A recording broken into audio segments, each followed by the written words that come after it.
between Armageddon and Gog and Magog is to look at what's going on with these unclean spirits, because it says he's going out to deceive the nations of the earth, and people think that's it. That's what's going on now. They're being deceived. Yes. But there's also a time when the kings of the earth are being deceived. And the kings of the earth are in existence. The reason they're deceiving the nations is because there's no more kings during the millennial reign.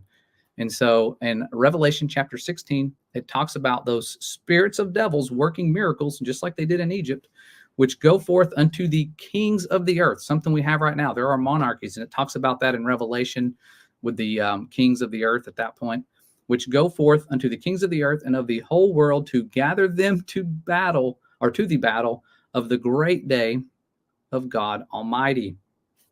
And so you have that aspect, that's Armageddon. And then the Gog Magog is deceiving the nations.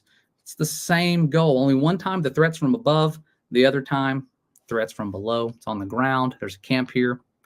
And so that place, Armageddon, it says here, he gathered them together in a place called, in the Hebrew tongue, Armageddon. Still there. That place is still there. We'll be looking at that in just a second. I'm trying to remember how my slides were ordered. But in verses, yeah, there's the same one we already read, chapter 16, verse 14, that threat's from above. When that last trumpet blows, that threat's going to be from above. And we're going to see the punishment of that in just a second. Some of the precursors, well, this is out of order. Euphrates drying up, talks about that in 2 Esdras as well as Revelation. And so unclean spirits like frogs, I just put this on there as a side note. I thought this was kind of almost prophetic. Unclean spirits like frogs coming out of the mouth. And when you look at what they just resurrected, an extinct species, a gastric brooding frog, can't make this up, who gives birth to live young frogs coming out of its mouth. Thought, interesting they chose now to bring that thing up. But Armageddon, also called Harmageddo, is a place, and you can see it in Joshua 12, 17, and again in Judges. They talk about it. It's usually called Megiddo. But this place is owned by UNESCO. And so today, that place being owned by someone who's trying to unite the world powers, gathering them together for a battle. And UNESCO also owns some unique places, the ruins of Babylon, Stonehenge, Jesuit missions, pyramids of Giza, all these different things they own. They own some unique stuff. It's usually things that have to do with powers of darkness, that they're very obsessed with keeping them preserved, keeping those proofs out there so people can go and see them and marvel at the things of Babylon. And then getting back to Revelation chapter 20, it's talking about the rest of the dead here. We're all over the place, I know. It says, they live not again until the 1,000 years were finished.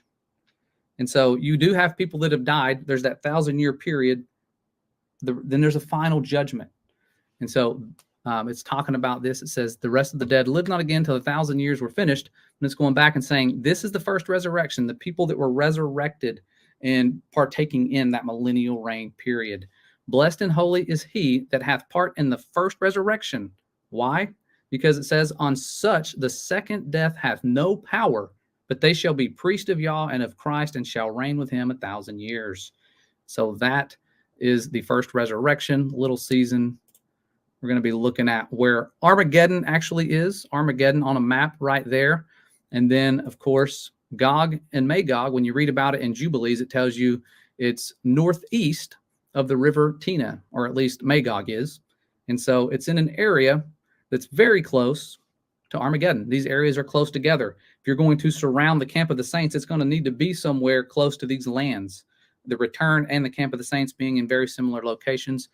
And so no need to be journeying up to the North Pole to battle, because that's where they say this battle is going to take place. They say that the millennial kingdom, a lot of people who believe in little season, that the millennial kingdom's up at the North Pole. It's hidden, as well as the return.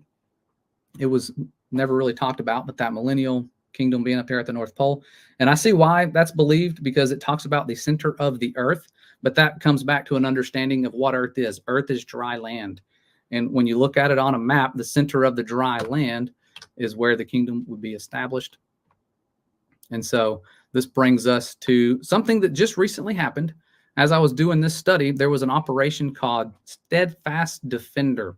And this happened when they got all of these troops together from NATO forces. I think it was over 90,000 of them. And it says here, the alliance will demonstrate its ability to reinforce the Euro-Atlantic area. And so they're wanting to go to this certain area to get at least, I think it was 90,000. Let me see if I can find the numbers. But that area is right there next to Armageddon, where they are gathering these troops together, thousands of them, tens of thousands, more so than has ever been gathered together in history, to see if they can prepare us for what they called a near-peer threat. And so they gathered there. They did this rehearsal. Kind of reminds me of Event 201, where they did a rehearsal and then something happened. So they're gathering people there, all of their equipment. Yeah, 90,000 personnel from all 31 allies. They had planes, jets, ships, tanks, all these things coming in. These things aren't going to stand a chance at Armageddon. And the hailstones coming from above, it says they are the weight of a talent, which is about, according to some sources, 100 pounds coming from heaven, not from the clouds. Not just hailstones coming from the clouds. It says from heaven. And so 100-pound stones coming down from heaven. Yeah, your little underground bunker is probably not going to last. And if they do, the earthquakes will get you. So that's NATO. Now I want to look at Revelation chapter 20 again. When it talks about those 1,000 years being over, it says the adversary will be set free from his prison and will go out to deceive those nations, like we said already, Gog and Magog. And so that threat, like you see, on the ground, surrounding the camp of the saints. But the devil doesn't go around destroying villages. That's important to understand. He's not going around flooding the world with mud, hiding these kingdom structures. He's convincing people, hey, we're the good guys. Come with us. We're going to go after this bad guy over here. And the ways they can do that, I've always wondered, how can he get people to go after this kingdom? But in my opinion, this is my opinion here, it talks about certain things that are going to happen in prophecy during the millennial reign. And one of those is people going to keep the Feast of Tabernacles every year, or else they don't receive rain.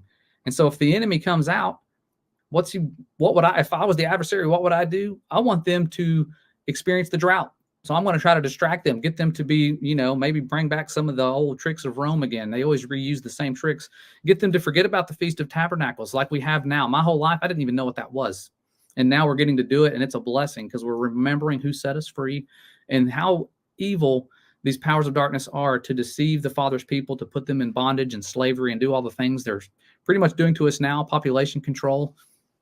And so remembering those things. And so the enemy, I think, would get people to forget. Then they're having a drought. And then it's like, oh, wow, you guys want rain again? Let's get rid of this person who's making it not rain. Let's get rid of this, these ruling powers. And so they're going to get a lot of people to fall for this deception. It's heartbreaking to think that that's going to happen, but it's talked about in Revelation, getting close to that final judgment.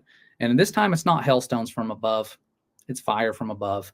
And so fire raining down from above, totally different than Armageddon. Armageddon, ice. Okay. The first big punishment of the world was water. Second one's ice. And then you have, of course, the fire from above and the lake of fire, the second death, all of those things going on. And it's important to understand the difference. Revelation 16, threat from above. Revelation 20, threat is on the ground. And like Lucas was saying, watching the final card, seeing the threat that they're pushing out there right now, guys, it's an alien threat. We got to unite. This threat is coming from above. That's where the elect are going to meet, in the air. We're going to be gathered by angels and meeting in the air. And so it's important to understand what's about to happen next. It's a big difference if we're preparing for Armageddon, first resurrection, or if that millennial kingdom's here, I should be in a drought. I should have been for years. I don't remember sending people from my nation to go and do the Feast of Tabernacles so that we get rain. I don't remember doing that. That was never something that ever happened in my life. People can track their generations back hundreds, if not some of them, thousands of years in China, and they don't ever talk about that. They don't ever talk about the return. And so hailstones, Revelation, punishment for Armageddon. Josh, not to interrupt you, that is an excellent point, brother, that I have not heard anybody make, and I have not even thought about that one in a rebuttal to this conversation that we're having with people. That is first class, bro. That thought has not even crossed my mind. And I've read that, multiple times, but it's like, I didn't even put two and two together on that either, because like, if people say we're in that season, man, I got generations of my family that did not uphold the feast. Yeah. So my whole farm should be like like the tumbleweeds going by right now. Yeah. That's excellent. I didn't mean to interrupt you. I just want to thumbs up you on that. That's first class, man. Yeah. It's things I never thought of because I didn't know prophecy, and Peter says, be mindful of the prophets and understand that a year is as 1,000 days and 1,000 days as a year. And when you start connecting that, like Peter said, you see pretty much where we are in time. And that's where I think the little season aspect has that. They've hidden 1,000 years, or they've added 1,000 years. They've put us in a different place in time, and it gets really, really, really confusing. And I'm not saying they haven't done things with time. They've altered the calendars to where the calendar debate is massive. And I remember when we went to the conference, you're like greeting everybody, and you're like, we have lunar Sabbath people here. We've got your Sunday Sabbath, your Saturday Sabbath. You're like, we welcome everybody. Like we're all trying to figure this out. And so, yeah, we all have different ways. We can read the exact same verse and come up with 3 different conclusions with 3 different people. It just depends on how you see it. We all see things so uniquely and differently. So the good thing is we can gather and be humble if we disagree and share light. It's going to bring people to truth. And so there's just an example. Some of the things I looked up with the hailstones coming out. It says the 7th angel poured out a vial into the air, and there was a great voice out of the temple of heaven from the throne saying, it is done. And there were voices and thunders and lightnings, and there was a great earthquake, such as was not since men were upon the earth. So mighty an earthquake and so great. And the great city was divided into 3 parts, and the cities of the nations fell. And great Babylon came in remembrance before God to give unto her the cup of the wine of the fierceness of his wrath. And every island fled away, and the mountains were not found. And there fell upon men a great hell out of heaven. And again, this is going back to chapter 16 with that Armageddon. Every stone about the weight of a talent. And so I looked that up because it says here that men blasphemed God because of the plague of the hell, for the plague thereof was exceeding great. So I looked up that weight of a talent, and it said some modern Bible scholars equate the talent with 100 pounds. So 100 pounds. You think about the largest ones we've ever seen being a couple pounds, 2.5, I think was the largest ever that they found. 100 pounds, not from clouds, from heaven, the firmament. Just made a little visual there so you can kind of get an idea of how big those would be washing up on the shore. 100-pound hailstones, massive.